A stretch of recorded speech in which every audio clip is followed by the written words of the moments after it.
Hello everyone, this is Brian Cottrell with RecordingFreaks.com. I'm here to give you my review of U2 at the Sphere in Las Vegas. I just got back from that. I went to 2 shows in a row on March 23rd and 24th, and I want to tell you all about it. So, the Sphere is 360 feet tall, costs $2.3 billion to build, and you can see it from the airplane. This is footage of my airplane coming in, so it's that big and that noticeable with the moving video outside. This like big, looks like a glass ball with video everywhere. Really cool. No matter where you go, when you see it, it really stands out. I decided to stay at the Palazzo at the Venetian just so I could walk to the show, and I think it's a beautiful place. And they do have an indoor walkway that you can go to the show from. You're out of the weather, but you can't see the Sphere. So it's kind of cool if you're walking outside to be able to see the Sphere and what it's doing and how the video's changing when you're walking up. And you can't see that from the covered walkway. When you get inside the Sphere, it is very large inside. It holds about 20,000 people and has over 167,000 speakers. The Sphere is really beautiful inside. It's spacious and modern. And the merch that U2 had there, it was pretty standard merch. You know, they had some T-shirts and hoodies and hats and vinyl albums, that kind of stuff. Nothing really out of the ordinary. When I got inside the Sphere and sat down, and the first night I was up high, kind of in the center, a good place to see all the video, moving video on the screens and everything. And the second night I was down lower in the 100 section and about 30 rows back. So I had the 200 section above me that was just blocking the top of the video screens a little bit from where I was at. But I wanted to be a little closer to the band, and I already saw all the moving video the night before. There is an opening act. It was a DJ who played mostly mashups of 80s songs. And one thing I noticed about the sound at the Sphere, it sounds fantastic. And there's almost no echo or reverb inside, right? And that's the thing that usually gets you at a concert. You end up with a lot of reflected sound instead of direct sound from the speakers. But that is not a problem in the Sphere. Everything is really dead in there. And so you're hearing the sound. It appeared to me to be coming from the stage. It sounded like it was coming directly in front of me. I did see a few speakers on the sides and behind, and occasionally something happened and you heard those. But for the most part, it just felt like it was coming from the stage. They did have seat vibrators under the seats, and I think you could see these boxes under the seats, and every seat didn't appear to have its own. I think when it vibrated a whole section of seats underneath. But occasionally the band would play something very loud. There'd be a loud hit or a loud sound, and your seat would vibrate and shake for a second or two when that happened. So U2, for this tour, this residency, they're focusing on Achtung Baby. And so that's kind of what this whole show centers around. I'll put the set list up here. You can see the first 8 songs that they played were from Achtung Baby, just basically the first 8 songs on the album. And then they play All I Want Is You, and then they play 3 songs, Desire, When Love Comes to Town, Love Rescue Me, from Rattle and Hum. And then they get back into Achtung Baby and finish out the album. And then they come out and play Elevation, Atomic City, Vertigo, Where the Streets Have No Name, With or Without You, and they finish up with Beautiful Day. So some things about this. They do snippets of other songs in there occasionally, like when they're doing Beautiful Day, at the end, Bono starts singing Gloria, and the Beatles' Blackbird. And these are things that happen at different times. Also, occasionally he'll sing part of a different song while they're playing a song. So I was really happy they played the songs they did on the night I was there. I know they've been mixing the set lists up a little bit, and sometimes they do Crowded House, Don't Dream It's Over, or something else, and they play some different songs. I really loved the set lists on the night I was there. They said they were filming the show on Friday night, and then again on Saturday night they said they're filming the show. And they appeared to be wearing the same outfits, which I'm guessing that's so they could take from either night. And I don't know if they are filming more shows after this. I was told that they were not filming before these two shows, so they have 2 more shows to go when I saw them, and I don't know if they'll film those shows or not.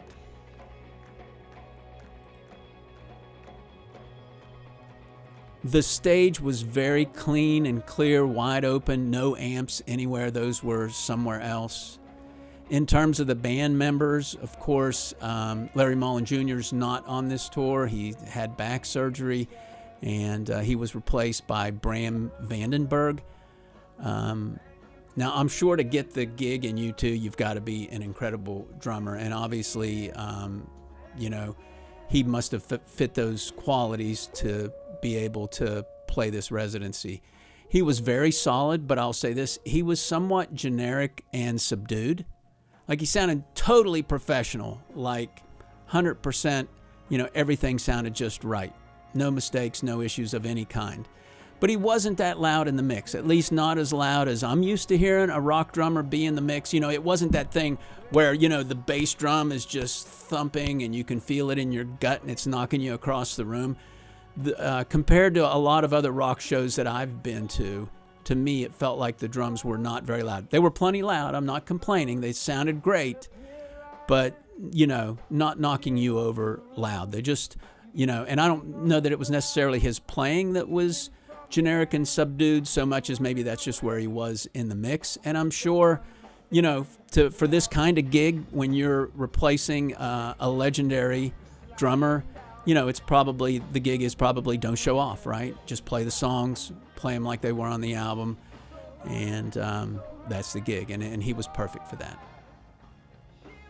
Adam Clayton always plays great bass lines. He knows when to play simple and when a bass line should give the song movement. And, he looked cool and had many different sparkle basses of different colors. I love sparkle guitars and sparkle basses. And that's what he had, mostly precision basses, but he also had a jazz bass and an Epiphone, looked like a Jack Cassidy Rivali, and I think a couple other basses that I can't remember right now off the top of my head, but it changed basses an awful lot, sometimes played with a pick and sometimes played with his fingers. Bono, one of the great emotional singers in rock. What a killer frontman he is. Great entertainer. He played a little bit of harmonica on Desire, but didn't play any guitar on these shows, as he's done a little bit in the past. But man, what a singer! I don't. It's hard to think of a rock singer that can bring more emotion out in their singing than what Bono does, and he just seems to enjoy being there and leading the crowd, and just like he just like draws you in and makes you really feel like you're part of everything, and he's always talking about how much he appreciates the fans, and with him you feel like it's real. You don't feel like it's just a put on or a show or whatever. The Edge, he just had a pedal board there and a keyboard, and he played a lot of guitars. It seemed like every song somebody ran out there and took his guitar and handed him another one. He had a Rick 330 that he played, a Les Paul, a Strat. When they did the Rattle and Hum songs in the middle, he had a Gibson J200, and it had a little mic coming out above the strings in the sound hole there, a little microphone that was attached to the guitar instead of just relying on the transducer only. And man, he really seemed to be getting into the show. He was jumping around and just, moving his guitar neck up and down and just running all over the place, leaning back and digging into the guitar. He looked like he was having the time of his life. He really did. He sang great harmony vocals. The band was super tight and rocking. I'm pretty sure that they had to be using a click track because there were some pre-recorded tracks that played along with them. Now, I never, wrote down which songs they were on or what they were or how often, but just a ballpark guess is I'm going to guess they had some pre-recorded tracks, 1 or 2 pre-recorded tracks on like half the songs or something like that. I'm not sure. And I guess the other option would have been, hey, we put a keyboard player back there and he tries to play the keyboard parts, or a keyboard player and a guitarist, or somebody that could play keyboards and guitar, and instead they just chose to use some pre-recorded tracks. The pre-recorded tracks, for the most part, they weren't super significant in the song. Sometimes it was just like, sounded like somebody on a synth holding down a chord. During one of the Rattle and Hum songs, when the Edge was playing the Gibson acoustic guitar, you could hear just a little bit of light leads with some echo on it, just basic notes, like somebody was playing an arpeggiated chord slowly. That's pretty much what they needed to do to play the songs if they weren't going to have another band member on stage. When they played With or Without You, and it starts out with this little keyboard part on top of the bass. To me, it sounds a little bit like a xylophone or something.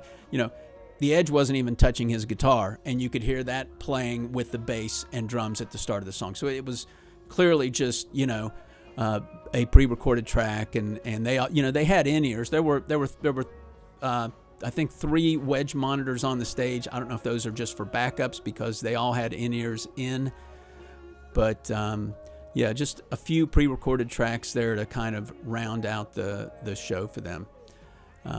But really, what a powerful, emotional show. The visuals were great, and I'm going to get into those in a little bit now. My favorite visuals were when the band was playing and you had a camera on all 4 band members and you could see all 4 of them at the same time. I thought that was really great. They did it several times in the show, and frankly, I would have liked to have even seen it more, because they'd have amazing visuals on one song, and then sometimes the next song would be very minimal. There wouldn't be much going on inside the sphere other than just the band playing. There'd be minimal visuals. The visuals on The Fly, they were very similar to the visuals on the Zoo TV tour back in 92, 93. Matter of fact, if you go back and look at footage of that tour, you'll see some of the same words on the screen again that they used back then. Obviously, in the sphere, they were way, way bigger than they were back then on the screens that they had. I did take some shots that went side to side and showed the crowd so that you could see, sort of what it looked like inside this sphere and what the crowd and the stands looked like. On Even Better Than the Real Thing, that had probably the most amazing visuals of the night. They had these little bubbles, and each band member was moving around in their own bubble, but it was a live camera, so as they sang and played, their bubble moved around, and then you just had all these other visuals that were amazing, including Elvis and other celebrities, and just a lot of very cool graphics all at the same time. It was kind of overwhelming, and the way it constantly moved down, it gave the illusion that the stage was moving up. So it was one of those things that if you can get easily seasick, it might get to you a little bit. I just thought it was really cool. On some songs, like One, they had more minimalist visuals. That just looked like a bunch of stars, and then eventually there were 4 rectangles that the band members were performing inside of.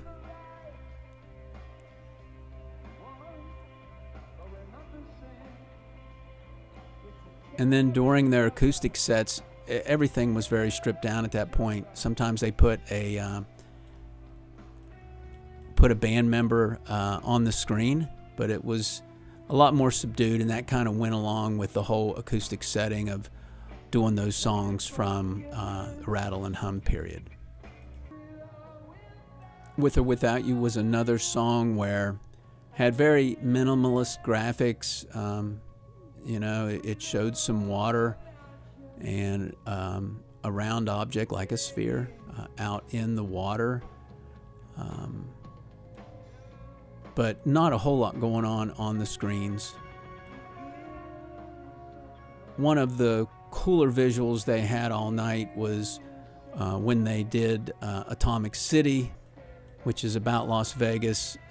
They started out with modern Las Vegas and then had cranes appear on top of all the buildings and slowly tear all the buildings down, and it went backward in time, back to a time for before there was any city in Las Vegas, and it was just desert. And pretty cool idea on that one. And they finished out with Beautiful Day, and there were images of the band up on the sides of the sphere that were really big, and those are the ones I enjoyed the most, when it really gave you a very close-up picture of the band and you could see better details.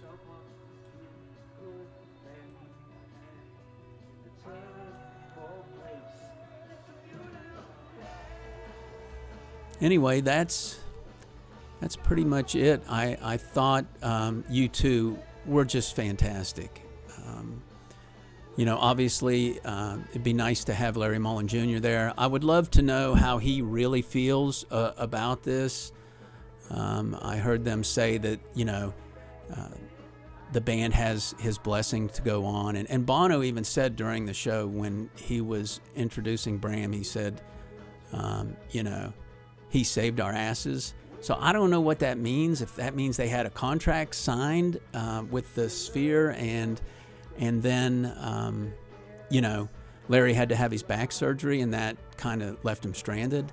I'm not sure what that means, but I would love to hear Larry's take on, them doing this residency without him, because you have to imagine he would have loved to have been there and been a part of it. It was really quite an amazing thing to see. The whole band just really played fantastic. I would say, if there was one person that really stood out to me, it was The Edge. I mean, he did it all. He played some keyboards, amazing guitar parts. He played bass on Love Rescue Me, and it was just him and Bono. You could hear a little bit of a keyboard too, and I don't know if somehow the notes and chords he was playing on the bass somehow triggered that, or if that was just a pre-recorded track. But yeah, I mean, his vocals, his guitar playing, everything he did, he was so into it. The way he was jumping around and moving his guitar and running all over the place, he just looked fantastic, sounded fantastic. And then, of course, Bono, one of the greatest frontmen in the history of rock, an amazing singer. And between him and The Edge, it's not like every note was perfect. And I love that. I love that it's real. It's not auto-tuned. And to me, it gives it a little bit more emotion if sometimes somebody's a smidge flat or sharp. They sounded totally in tune, but, not auto-tune perfect. And that was a wonderful part of it. Just real raw human emotion. What an amazing show. I am so glad I got to see it twice. The sound was fantastic in the Sphere, whether I was up high in the middle or down low on the side, even though, sometimes when you've got a balcony above you and a wall behind you, sometimes the sound gets terrible in theaters and other places because all the bass builds up in that enclosed area and it starts to sound horrible. There was none of that in the Sphere. It just sounded incredible. You could really hear, you felt like you could hear every note that was being played. So whatever they did to design it and control the echo and the reverb, they just did a fantastic job. I would highly recommend it. One tip I will give you, when I left the Sphere on the first night, we went back through the Walkway to the Venetian. I would not do that. That was a cluster. There were way, way too many thousands upon thousands of people trying to get down this walkway that really is not super wide. So it took forever to get out of there. We were just stuck standing. And then when it did move, it was super slow.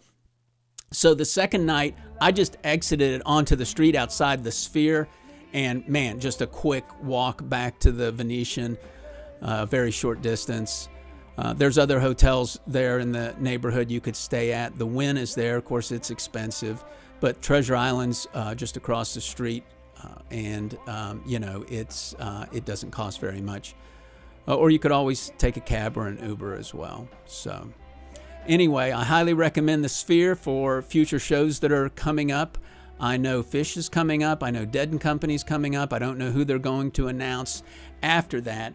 But awesome venue, amazing visuals. I would say be careful there are some what they call obstructed view tickets in the 100 section. And yeah, you can see the band fine. The band sounds great. You're pretty close to the band. But when you look up in those sections, the balcony, depending on how far back you are, the balcony of the 200 section above you is blocking some of your view. So be careful about that section. I see they're now putting obstructed view on those.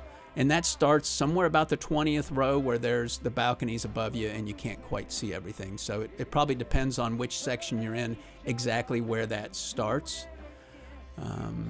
But anyway, amazing venue, amazing show by U2.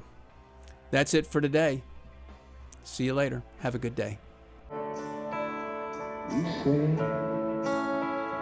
you'll give me eyes in the moon of blindness, a river in a time of dryness, a harbor in the tempest, all the promises from the cradle to the grave, and all I want is you. It's alright, it's alright, it's alright. She moves in mysterious ways. It's alright, it's alright, it's alright. She moves in mysterious ways. Oh, oh, oh. You say love is a cannonball, love a higher law.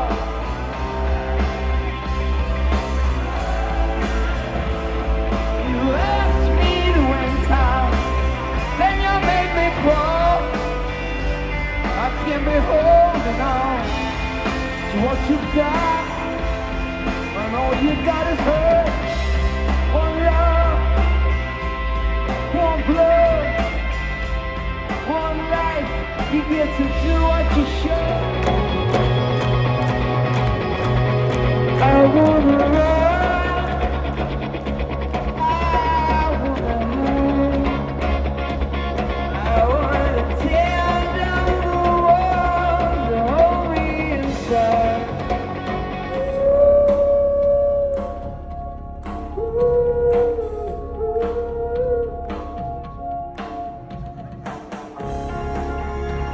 It's the cool of the night, the warmth of the breeze.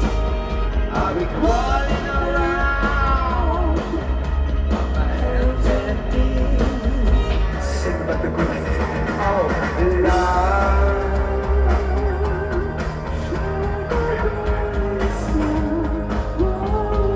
Man will rise, man will fall, so sheer face of love.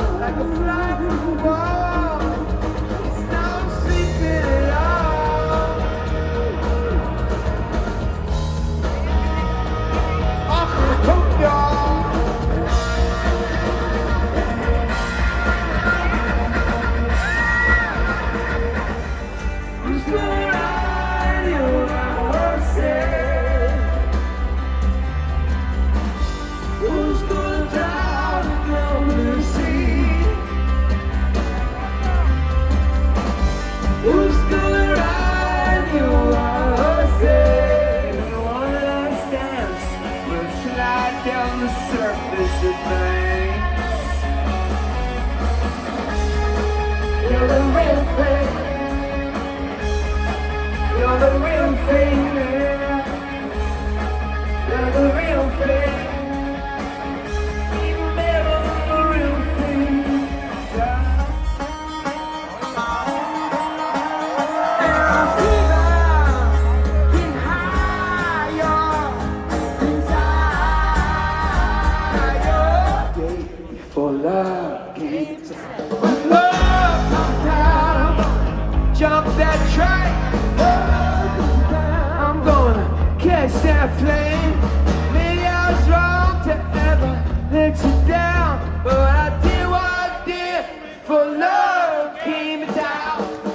Ruins to the right of us, well, they look a lot like us.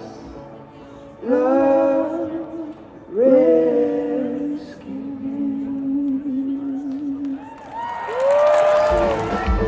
Baby, baby, baby, right my way.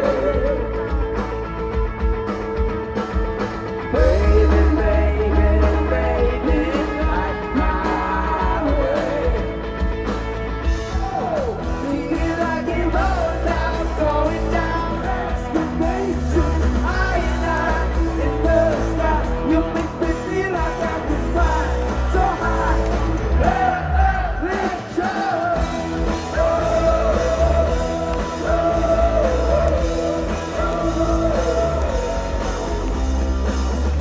Your mind can wander. Please don't let me go. Everything I wish I could know. You give me something I can feel. My hands are tied. My body bruised. You got me with nothing else to win. And nothing left to lose. Without you yourself away. And you give yourself away. And you give. And you give. And you give yourself away. With or without you. With or without you. I can't live. With or without you.